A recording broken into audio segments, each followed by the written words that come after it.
일본 후쿠시마에 있는 원자력 발전소에서 인류 역사상 최악의 방사능 누출 사고가 난 지 딱 10년이 지났습니다. 일본 정부의 대응엔 어떤 문제가 있을까요? 그린피스는 왜 우리나라에도 큰 영향이 있을 거라고 지적하는 걸까요? 일본 환경단체에서 꾸준히 활동하고 있는 분에게 잠시 후 이슈에서 이 질문 드려보겠습니다. 검찰총장을 사퇴한 윤석열 전 총장에게 스포트라이트가 집중된 한 주였습니다. 사퇴의 배경부터 대권 주자로서의 가능성까지 지금부터 디톡정치에서 토론하겠습니다.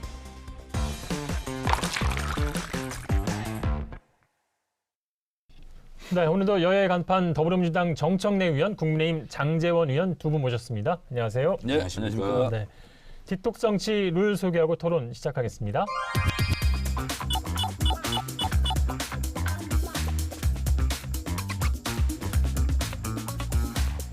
네, 이분 얘기를 올해 또 하게 됐습니다. 지난해 두 분과 많이 다뤘던 주제인데요. 이제 전 검찰총장이 됐습니다. 윤석열 총장이 검찰 옷을 벗었습니다. 퇴임하면서 어디에 있든 자유민주주의와 국민을 보호하는데 온 힘을 다하겠다고 했고 또 정치인의 길로 가는 걸로 보는 게 이제 다수의 시각인데요. 이러한 결정에 대한 배경 그리고 좀 그 분석 그리고 평가까지 좀 부탁드리겠습니다. 이제 또 윤석열학 박사 되시려고. 윤석열이라니까. 김종인은 가고 윤석열이 들어왔으니. 아니 SNS에 해보시죠. 약간 논문급으로 쓰셨잖아요. 네, 연구에 제가 들어갔습니다.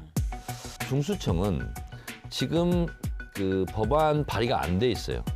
지금 논의 단계에 있는데 갑자기 중수청을 꺼내 들고 사퇴까지 한 거거든요. 왜 그랬을까? 본인이 지지율이 20% 육박하다가 한 자릿수로 떨어지기 시작을 했거든요. 그러면서 본인이 이제 사퇴 카드를 들고 나와서 지지율을 1위로 올리는 데는 이제 성공을 한 거죠. 그런데 본인이 실패한 게 있어요. 사퇴하는 날. 두 가지인데요. 하나는 대구에 간 거는 굉장히 실수한 것 같습니다. 굳이 검찰총장직에 있을 때 대구에 갔고 하필이면 또 안 좋은 그림이 대구시장에 와서 꽃다발을 전해주고 현직 검찰총장이면서 거의 대선 정치 행보를 한 거거든요. 그래서 이거는 두고두고 아마 본인이 뼈아픈 패착으로. 또 하나는 뭐냐면 사퇴의 변에서 뭐라고 그랬냐면 자유민주주의 얘기까지는 좋았는데 국민을 보호한다. 검찰총장직을 막 사퇴한 그냥 국민 중에 한 사람이 국민을 보호한다. 좀 오버 아닌가. 이걸 보면서 역시 정치는 아무나 하나라는 생각이 좀 들었습니다.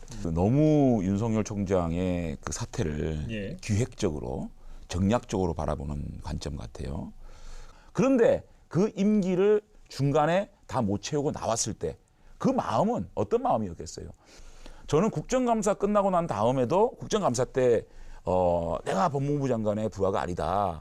그 이후에도 저는 반신반의했어요. 그럼 언제쯤 확신하셨어요? 저는 직무 배제시키고 그다음에 징계시키고 마지막으로 중수청을 설립해서 완벽하게 검수완박입니까?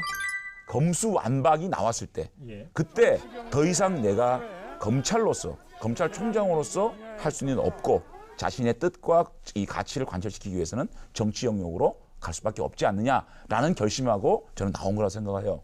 본인이 정말 수사와 기소 분리를 반대한다면 검찰총장직에 있으면서 저항하거나 반대하거나 국회에서 의견을 표출하거나 이게 훨씬 더 책임지는 모습이죠.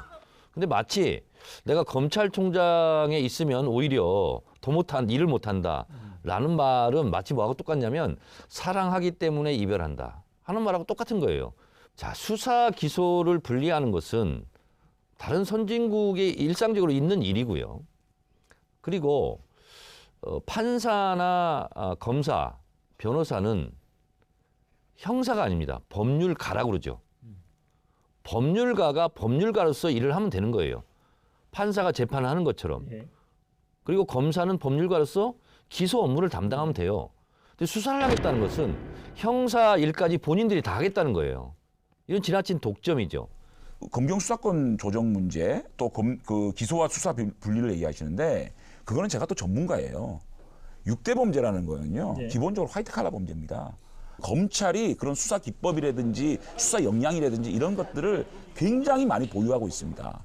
그것을 당장 경찰에게 이관을 할 수가 없습니다. 이관을 하게 되면요, 범죄의 사각지대가 생기는 거예요. 지금 LH 투기 사건 같은 경우에 검찰이 그 수사권을 가지고 있다면요, 벌써 압수수색을 하고 들어갔을 거예요. 국정원 개혁에 저항했던 사람들의 논리가 지금 장제원 의원의 논리였어요. 대공수사권을 그러면 왜 국정원이 갖고 있으면 안 되는 거냐. 일단 수사기관이 아니고 정보기관이에요. 정보기관이 수사까지 하는 데는 전례가 없어요. 또 하나는 뭐냐면 이 대공수사권이 역사적으로 너무 남용이 됐죠. 그래서 간첩 조작 사건. 그래서 정권이 위기 때마다 간첩 사건을 터팀으로써 정권을 지키는 정권 수호의 기능을 했기 때문에 문재인 정부의 업적 중에 또 하나가 국정원 개혁의 일환으로 대공수사권을 이관한 거였어요. 마찬가지로요. 6대 범죄를 예를 들면 경찰로 옮기자. 그러면 똑같은 논리예요. 국방개혁을 하자고 그래요. 근데 육군 참모총장이 거기에 반발하고 군복 벗으면서 정치한다. 이거 상상해 보신 적 있습니까? 요즘에 그래서 김영삼 대통령이 다시 조명되고 있어요. 예. 부정부패 척결입니다. 부정부패 척결에는 성역이 있을 수 없습니다. 결코 성역은 없을 것입니다. 하나회를 척결하지 않았으면 미얀마 같은 상황이 왔을지도 모른다. 그래서 하나회 척결을 참 잘했다. 미얀마는 그걸 못했다. 그래서 미얀마에서 뒤로 그 하나회 척결이 다시 조명되는 것처럼 지나고 오면 저항했던 사람들의 이야기가 초라하게 보여요. 근데 마치 붉은 정말 깃발법으로 이런 마차가 나오니까 이런 비유는요, 자동차가 나오니까 마차가 정말 나오고 어처구니가 없는 거예요. 국방개혁을 한다면서 군대 없습니까? 그 얘기예요. 검찰은 수사와 기소가 함께 가야 될 부분이 있는 거예요. 그다음에 더 중요한 거는요, 경찰 개혁이 선행되지 않았다는 겁니다. 원래는요, 국가수사본부는 완전히 경찰과 분리돼야 됩니다. 경찰이 자치경찰제로 가가지고 오로지 치안으로 가고, 국가수사본부는 본부장이 독점적인 어떤 그런 독립적인 지위를 가져야 되는데, 지금 어떻게 돼 있습니까? 정치적 중립이 보장되지 않는 경찰을 이렇게 비대화시키고, 검찰만 너네는 완전히 기소청으로 가라, 이렇게 얘기하는 거는요, 주객이 전도된 겁니다. 윤석열 검찰총장은요, 어차피 7월 24일까지 예. 임기였고요. 윤석열이 미워서 수사 기소를 분리한다 하는 것은 그야말로 어불성설이죠. 수사권이라는 것도요, 수사 개시부터 종결까지 지금 대한민국 경찰은요, 한 20여 가지에 달하는 수사권을 어떤 것도 갖고 있지 못했어요. 현장 체포권 이거 하나만 딱 가지고 있었어요, 경찰이. 그러다 보니까 검찰 권력이 너무 비대화되다 보니까 결국은 고인물이 썩는다고 검사들 자체 비리 문제는 눈 감았던 거죠. 그래서 이참에 기왕에 검찰 개혁을 하는 이참에 수사와 기소를 정확하게 분리해내고 서로 견제하고. 지금 이런 말씀들이 설득력을 가지려고 그러면 문재인 정권 들어와서 처음부터 검찰이 정말 뭐라 그래야 됩니까? 아주 그냥 폭력적으로 적폐 사건 수사할 때 그때 얘기했어야죠. 그때 수사권, 1차 수사권 경찰로 이관해라. 니네는 너무 심한 거 아니냐. 그때는요, 검찰 개혁이란 개짜도 얘기했습니까? 저부터 얘기했죠. 나는 도저히 이해가 그 진정성이 정말로 설득되려 그러면요, 처음부터 윤석열 지검장이 칼을 휘두를 때 그때 얘기했어야죠. 그때는 왜 아무 말도 안 했습니까? 자, 보세요. 그때는 얘기 안 하다가 아니, 지금 와서 몇 년 왜 지나서 이렇게 헷갈리는 것 같은데. 그게 아니, 저는 제가 계속 법사위원장이었어요. 문재인 정권 출범 이전부터 시작된 거예요. 그럼 울산시장 선거 개입사건 수사 안 해야 됩니까? 월성 1호기상 수사 안 해야 됩니까? 다 해야 되는 겁니다. 자, 범죄가 있으면 수사를 하는 거예요. 범죄가 있으면 범죄 당연히 수사를 해야죠. 하지 말라고 하는 게 경찰 개혁이 아니에요. 오히려 수사는 형사가 더 잘해요. 검사가 했잖아요. 검사가 직접 분리하자는 했잖아요. 거예요. 중수청 설치에 대해서 두 분의 의견이 워낙 이제 갈리기 때문에 논쟁이 심해졌는데요. 지금 중수청 설치에 관해서는 다음에 또 토론을 시간을 가져보고요. 윤석열 총장 얘기를 하고 있었습니다. 대선 주자 지지율에서 1위로 계속 나오고 있는 조사가 나오고 있는데, 이것이 이제 반짝 효과일 것이다, 아니면 민심이 반영된 흐름일 것이다, 어떻게 보십니까? 저는 반짝 효과이다. 안철수, 오세훈 두 사람을 제외하고 하다 보니까 이 사람들 목까지 얹어져서 윤석열이 그 수직 상승한 것처럼 보였어요. 한국사회연구소에서 조사한 그렇습니다. 것이 그렇죠. 그리고 윤석열 총장이 지금은 정치적 행보를 하지 않습니다. 아마 당분간 못 할 거예요. 예. 왜냐하면 반기문 반면교사가 있어요. 공항에서 나오면서 수천 명이 모여서 바로 2주 동안 막 이곳저곳 돌아다니다 보니까 힘도 들고 돈도 들고 조직도 안 된 상태에서 우왕좌왕해서 결국 불출마를 한 것처럼 아마 윤석열 전 검찰총장은 집에서 그거 아마 비디오 테이프 지금 보고 있을 거예요. 자, 그런데 정치를 하려면 사람이 움직여야 되고요. 그러면 사람이 움직이면 돈이 또 따라 붙어야 되고요. 근데 윤석열 총장은 제가 알고 있기로는 재산이 없어요. 그러면 부인한테 돈을 타다 써야 돼요. 근데 저는 김건희 씨가 정치를 권장할까? 부인이라면 정치를 다 만류할 거예요. 그러면 누군가의 경제적 도움을 받아야 돼요. 나중에 문제될 수 있습니다. 그리고 어쨌든 정치 행보를 하게 되면 곳곳에 허점이 드러날 거예요. 그러면 지지율이 저는 조정 하향 국면에 들어간다 이런 거고요. 또 하나는 MBC 보도에 따르면 부인을 곧 소환한다고 그래요. 부인 장모 문제. 이 문제가 윤석열 총장의 발목을 잡을 가능성이 대단히 높다. 국민의힘으로서는 다른 모든 후보를 다 도토리를 만들기 때문에 국민의힘으로서는 결코 좋아하고 환영할 일이 아니다 이렇게 봅니다. 하도 여러 가지 얘기를 해가지고 뭐부터 반박을 해야 될지 모르겠어요. 이 전략입니까? 어? 우선적으로 윤석열 총장 지지율이 조정 국면을 거칠 것이다. 전 그럴 수 있다고 봐요. 조금 뭐 이렇게 등락이 있을 텐데 그럼에도 불구하고 상당히 탄탄한 지지율을 유지하면서 갈 것이다. 그렇게 보는 이유가 어쨌든 국민의 힘으로 담아내지 못했던 정권 교체의 가능성, 그러한 기대들을 윤석열 총장이 담아냈다는 것이거든요.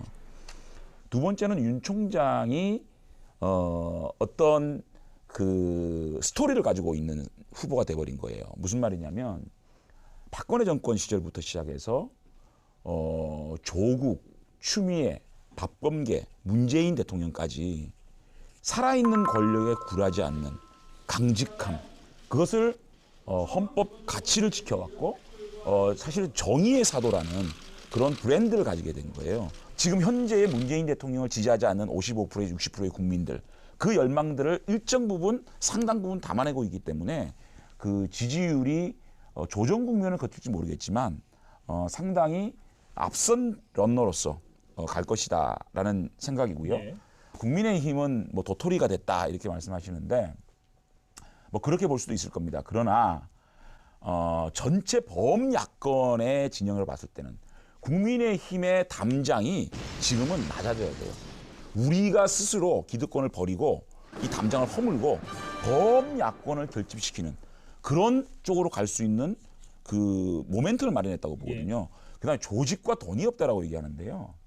윤석열 총장이 지금 한마디만 하면 온 언론이 하루 종일 그걸 덮습니다. 지금. 윤석열 총장은 메시지만 가지고도 충분히 국민들한테 가슴을 파고들 수 있는 정치를 할 수 있거든요. 그렇기 때문에 조직과 돈이 없다고 윤석열 총장이 들어갈 수밖에 없다. 저는 그거는 이해가 안 되고요. 그다음에 반기문 총장 얘기하는데요. 고건 총리 얘기하는데요. 그분들은 정권의 보호 속에서 온실처럼 자랐어요. 그분들은 정권에 저항한 적이 없는 사람들이에요. 윤석열 주의자가 된 것 같아요.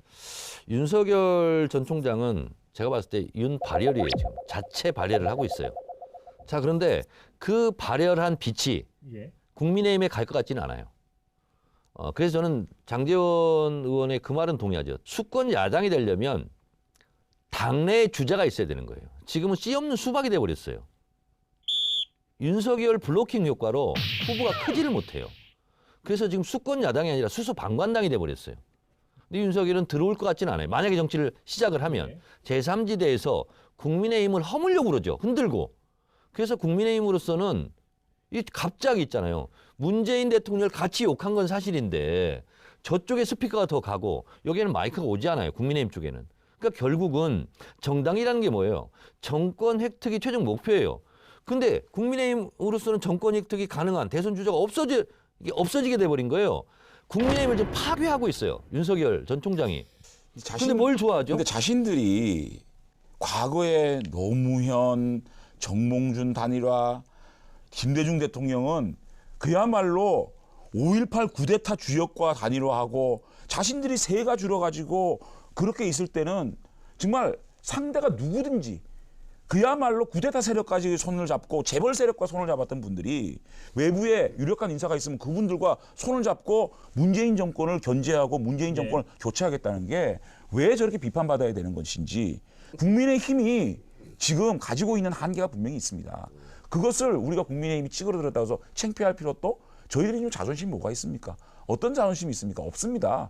저희는 떨치고 나가서 더 넓은 광야에서 외부 세력과 손잡고 문재인 정권과 싸우고 또 정권을 교체해야 된다. 이렇게 생각하는 거죠. 자, 토론 자세는 굉장히 자신감이 있는 것 같은데. 아니 지금 뭐 서울시장, 부산시장 선거에서 국민들이 좀 지지를 해주시지 않습니까? 그러니까 거의 지금 대선 주자 같아. 막 선동하는 것 같아. 문제는 연설하고. 뭐냐면 자꾸만 우리 국민의힘 이렇게 자꾸만 이렇게 그 감싸고 돌고 이기심을 발휘하면요 민주당만 좋은 일을 시키는 거예요. 우리가 국민의힘이 돼야 돼 이렇게 막 끌고 앉아 있으면요 민주당은 좋아라 해요. 그래서요. 그 지금 중수청 설치에 대해서 정확히 좀 당내 어떤 분위기라든가 이거 어떤가요? 좀 그 부분을 좀 알려주십시오. 황운하 의원이 개별적으로 낸 거예요. 발의를 한 거고 그리고 이제 당론은 지금 모아가는 과정이고요. 그리고 지금은 보궐선거가 있기 때문에 논의를 할 수도 없는 상황. 지금 다 이제 선거에 올인해야 되니까 그런 상황이에요. 그러니까 윤석열 총장의 갑작스러운 사태가 정말 뜬금없다. 예. 이런 생각이 들 수밖에 없고 아니, 달밤에 지금 뭐 하고 있나? 아니 이성윤 검찰총장 될 건데 수사권을 왜 회수합니까? 수사권을 왜 없애요? 수사권을 없앨 이유가 없어진 거예요. 자기 말 잘 듣는 권력의 방패막이가 검찰총장이 시킬 건데. 윤석열 총장이 있기 때문에 중수청 설치를 좀 서둘렀다는 의견이신데 서두르는 게 아니고요. 이제 안 할 거예요. 예, 아마. 그러니까 그 계속 법안을 밀어붙일지 여부를 좀 지켜보도록 하고 말씀대로 정말 그러니까 윤석열이 없으니까 이제 중수청을 계속 밀어붙여야 되는 것이 논리적으로 맞네. 밀어붙여면은 이제 그야말로 막장으로 가는 거죠 이제. 그 어떻게 해도 다 비판을 받을 것 같은데요, 그 얘기라면. 하여튼 아니 뭐 국민의힘 태도가 그래요. 서 있으면 왜 서 있냐고 그러고 앉아 있으면 왜 앉아 있냐고 그러고 그러잖아요. 그러니까 마음에 안 들면 없애버리잖아요. 자, 저희는 앉아서 계속 토론하겠습니다. 삭제해버리잖아요. 자, 앉아서 계속 합시다. 예. 이제 정부와 청와대가 LH공사 직원들의 땅 투기 의혹 규명에 총력전을 이제 펼치고 있습니다. 대통령은 국가 행정력과 수사력을 동원하라고 했고, 또 정세균 총리는 비리행위자는 패가망신시켜야 한다는 그런 발언까지 했는데, 국민의힘에선 뭐 이것이 현 정부의 어떤 조직적인 문제를 개인 문제로 덮으려는 좀 가이드라인 아닌가 이런 또 비판도 나오기도 했고요. 요 사안 보는 시각을 좀 듣고 싶습니다. 이 사건을 정말 심각하게 보고 있고요. 제가 이익 환수법을 냈어요. 그래서 예를 들면 비밀 정보를 이용해서 불법적으로 1억을 벌었다. 그럼 5억까지 토해내라. 이 LH 사건을 계기로 해서 진짜 이 부동산 투기 그것도 현직 공무원들이 했다는 거. 이거는 어떤 정권 여부를 떠나서 용서받지 못할 일이다 이렇게 생각해서 정부가 갖고 있는 행정력, 수사력을 총동원해서 이번에 한번 끝을 보겠다 이런 자세입니다. 참 스투핏해요. 참 바보스러워요. 그것도 쇼예요. 네. 이 하지 마요. 사건은요 궁극적으로요 천인공노할 사건입니다. 문재인 정권이 들어와가지고 부동산 정책 실패로 이렇게 부동산 가격을 천정부지로 띄워놓고 겨우 공급 늘리기 위해서 신고 시정해가지고 그 공적 정보를 도둑질해가지고 투기에 이용해본 공무원들이 있다? 말이 안 되지 않습니까? 그런데 지금 대응하고 있는 자세가요 참 스투핏하다는 겁니다. 첫째, 이 조사와 수사는 주체가 잘못된 겁니다. 무슨 총리나 무슨 특히 변창흠 장관이 여기서 조사를 할 자격이 있는 사람입니까? 이 변창흠 장관을 자르고 시작해야 되는 겁니다. 그렇게 시작해야 되는 거예요. 이 주체가 잘못됐다는 거예요. 변창흠 국토부 장관이 오늘 문재인 대통령에게 사의를 밝혔습니다. 이에 대해 대통령은 책임지는 모습을 보일 수밖에 없다고 생각한다. 다만 이사 대책의 차질 없는 추진이 매우 중요하다. 변창흠 장관 주도로 추진한 공공주도형 주택 공급 대책과 관련된 입법의 기초 작업까지는 마무리해야 한다고 말했습니다.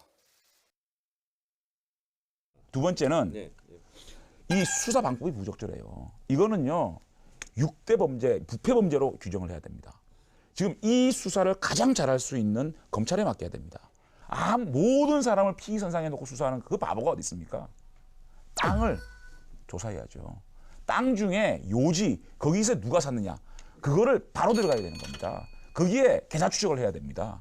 이거는요, 바로 땅과 그 금융을 바로 압수수색해가지고 수사를 들어가가지고 역추적해서 들어가야 됩니다. 예. 정광석과 같이 지금 수사를 해야 됩니다. 장제원 의원이 말하는 것처럼 모든 걸 다 공개하고 할 수는 없죠.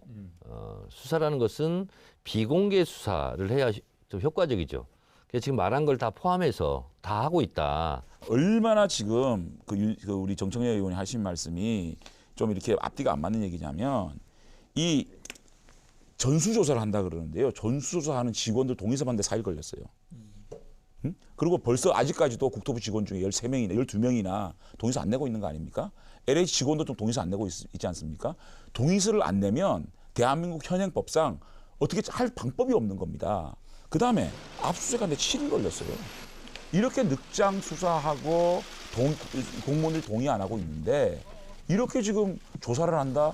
그냥 떠벌리고 있는 거예요. 10만 명 전수조사하겠다. 조사 주체를 말씀하시는데 검경수사권 조정이 됐기 때문에 이게 중대범죄가 아니기 때문에 일단은 그건 경찰이 대통령 해야 되는 거 시행령으로 아닌가요? 바로 바꿀 수 있어요. 아니 6대 범죄라든지 이런 것들이 있잖아요. 대통령의 시행령으로 규정하고 있거든요. 그렇기 때문에 이 부패 문제를 심각하게 보면 검찰의 대통령 시행령을 바로 바꿔가지고 검찰이 직접 수사할 수 있습니다. 지금 이제 가용할 수 있는 행정력, 수사력 다 총동원한다는 거고요. 그리고 당장 급한 불을 꺼야 되기 때문에 시급성이 있기 때문에 검찰도 수사에 같이 공조를 하겠다라는 게 정부 방침이에요. 자, 그런데 이게 3기 신도 시간이 결정이 된 게 2018년 12월인데 그 뭐 5년 전까지 수사를 이제 확대하겠다는 건데 그렇게 보면 이제 박근혜 정부 시절이에요. 이 부분에 대해서 수사를 확대하는 거에 대해서는 어떻게 생각하세요? 법률적으로도 처벌이 가능한 공소시효 그 시점부터 저는 시작했으면 좋겠다. 그리고 이참에 다 털었으면 좋겠다. 이런 생각이 들고요. 이게 이제 국회의원이라든가 고위직 공무원 같은 경우는 재산 신고를 다 하게 돼 있지 않습니까? 그렇죠. 그래서 예. 이제 검증 과정을 다 거쳐서 이런 일이 없는데 그 중하위직 공무원들에서 이런 일이 발생할 수 있잖아요. 그래서 지금 이규민 의원 같은 경우도 다 하자. 예. 뭐 이런 경우도 있는데 그건 좀 더 국회 논의를 해봐야 될 것 같아요. 근데 그거는 100% 동의하고요. 박근혜 정권이 아니라 저기 조선시대까지 올라가서라도 투기꾼들은 완전히 소탕해야 됩니다. 금융을 계좌 추적하고 그래서 맞춰 올라가면요. 그 끝에 범죄자들이 보이고 그 범죄자의 또 그 뒤에 범죄자들이 보일 거예요. 아니, 이번에 공무원들이 이제 바보가 이번에 아니거든요. 나온 것은 그걸 이렇게- LH 공무원들이 직접 본인들이 했다는 거 아니, 아니에요? 그건 지금? 지금 정말 그래서 빙상의 거기서 이제 일각이에요. 시작된 거기 때문에 빙산의 일각이에요, 그거는. 계속 파고 들어가야 되겠죠. 예. 그 차명 계좌를 쓰기 때문에 어렵다는 말씀이시고 또 이게 사전에 정보를 얻어서 이것을 정보를 이용해서 이제 뭐 땅을 사고 있는지를 밝혀내는 게 중요한데 말씀하신 것처럼 이것이 정말 스투피디한 조사가 될지 스마트한 조사가 될지는 좀 더 지켜봐야 될 것 같고요. 이 시점에서 또 근데 부산 해운대 LCT 특별 분양 또 리스트가 또 불거졌어요. 그래서 뭐 정치권과 검찰 유력 인사 100여 명이 연루돼 있다고 하는데 이런 의혹도 좀 조기에 차단할 수 있는 방법이 없을까라는 그런 생각도 들고요. 저는 LCT가 다시 재수사를 해야 되지 않을까. 그리고 부산 발전 동호회라는 조직이 있다는 거예요. 거기에는 부산을 좌지우지하는 뭐 재계, 금융계, 뭐 정치계 다 얽혀 있는데 거기가 무슨 카르텔의 냄새가 좀 나요 이번에. 그래서 그런데도 한번 투명하게 한번 이번에 재조사를 해보는 것이 좋겠다는 생각이 듭니다. 자꾸 냄새 난다 그러지 말고요. 빨리 수사하세요. LCT건 가덕도 땅이건 있잖아요. 공직자들이라든지 힘 있는 사람들이 투기한 거 있잖아요. 이번 기회에요. 아주 뿌리를 뽑아야 됩니다. 그거 지금 뭐 자꾸만 뭐 냄새가 난다. 뭐 이렇게 정치 공세하지 말고 검찰이 뭐 검찰도 안 되죠, 이것도. 그 경찰이 빨리 수사해가지고 명명하게 밝혀야 됩니다. 이거는 국민의힘이고 민주당이 없어요. 예. 근데 그 LCT 있잖아요. LCT는 장제원 의원은 아무 관계가 없잖아 지금. LCT가 뭔 관계가 있어요? 그러니까 네. 그거 빨리 하자고 거기도 같이 주장하자고. 주장했잖아요. 지금 아, 강력히 주장합니다. 자, 오늘 굉장히 뜨거웠습니다. 좀 뭐 정치 독소도 빼고 열도 식힐 겸 디톡스 주스 준비했습니다. 아니 지금 윤석열 등장 이후에 굉장히 기가 살았어요 지금. 기가 산 게 아니고요. 신났어 지금. 이제 좀 더 우리가 국민에 더 다하기 위해서 노력을 해야 된다는 거죠. 수고하셨습니다. 네, 고맙습니다. 수고하셨습니다.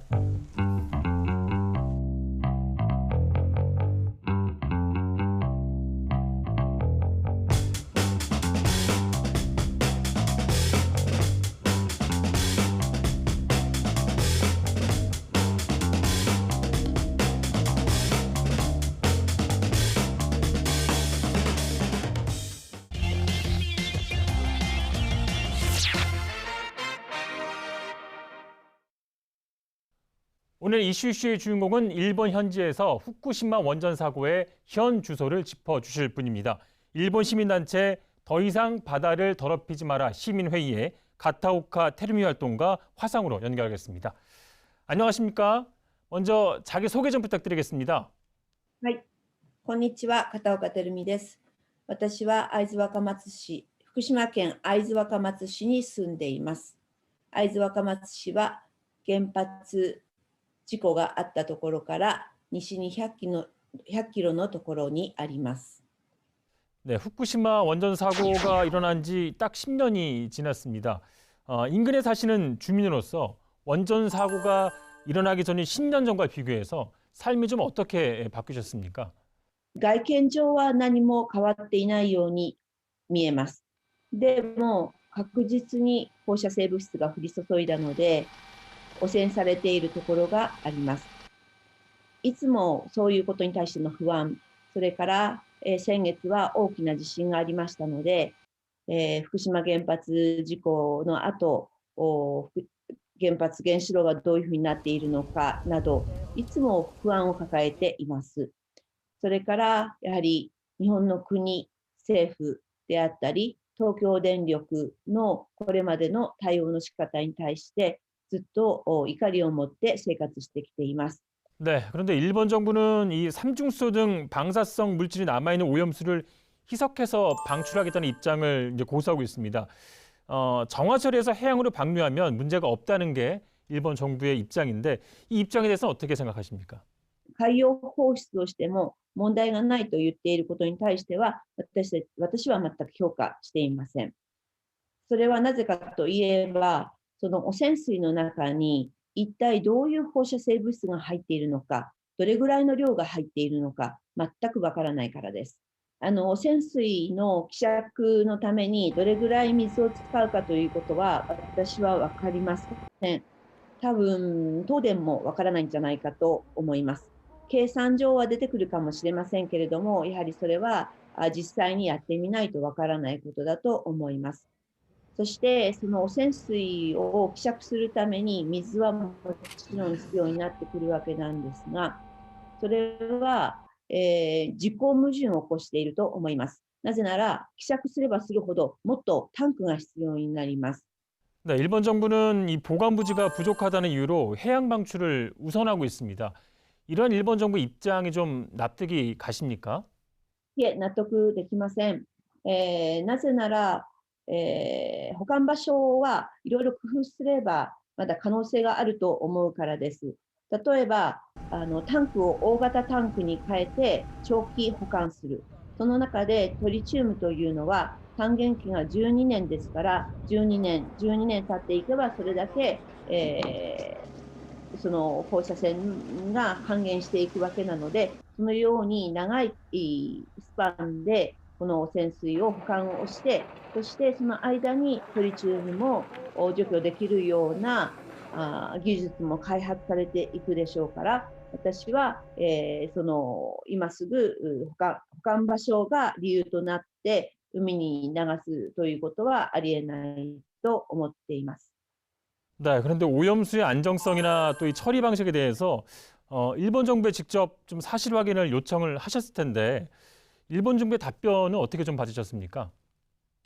県内の自治体の首長さんたち、村長さんとか、町長さんなどは、その本当に国が正しい情報を提供してほしいと要求しているわけなんですけれども、ですが、その国は自治体の首長に対して、説明はしていない。何を説明していないかというと、どういう各種、放射性各種が入っているのか、それからどれほどの送料を流すことになるかなど、本当に大切なところを説明していないということを認めました。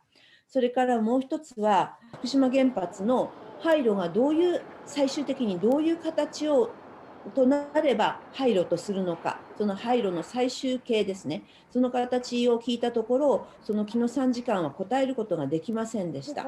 つまり、原発の廃炉には30年とか40年というふうに東電や日本政府が言っていますけれども、まだまだ本当にできるのかどうか、その廃炉作業が進めることができるのかどうか、たくさんの問題があって、その日本政府ですら廃炉の形、最後の廃炉の形はこの形にしていくというようなことは言えない状況にあります。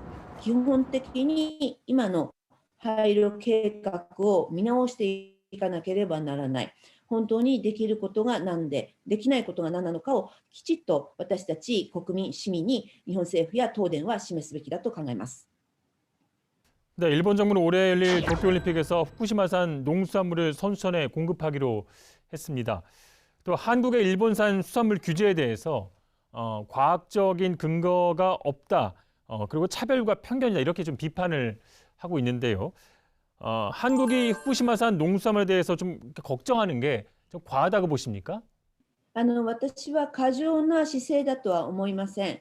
やはりこういう原発核事故が起きたのなら、自国民を守るためには、やはりきちっと食べるもの、口にするものの測定をしなければならないと思います。